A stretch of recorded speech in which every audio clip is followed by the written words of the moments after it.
British মিউজিয়ামে এসে বাংলাদেশের ডাক্তারদের কথা মনে পড়লো। এগুলো সব হচ্ছে ট্যাবলেট এবং ক্যাপসুল।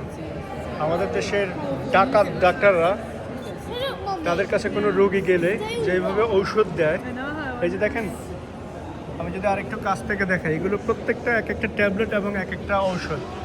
এখানে অলমোস্ট কত রকমের ঔষধ আছে দেখছেন। আমি যদি আপনাদেরকে দেখাই আরও কাছ থেকে, এগুলো হচ্ছে পৃথিবীর অলমোস্ট ম্যাক্সিমাম ট্যাবলেট ক্যাপসুল এখানে আছে, শেষ না কিন্তু। দেখছেন কত বড়। এইটা মূলত ভিডিওটা উৎসর্গ করা বাংলাদেশের যত ডাক্তার আছে তাদেরকে আমার উৎসর্গ করা। আপনাদের যদি কোনো ট্যাবলেট বা ক্যাপসুল অজানা থাকে, এখান থেকে আপনারা গুগল সার্চে বা ব্রিটিশ মিউজিয়ামের সার্চ করে আপনারা দেখতে পারেন, সেগুলো আপনাদের রোগীদেরকে দিতে পারবেন। যদিও আরও ডিটেলস দেওয়ার ইচ্ছা ছিল, সম্ভব হচ্ছে না।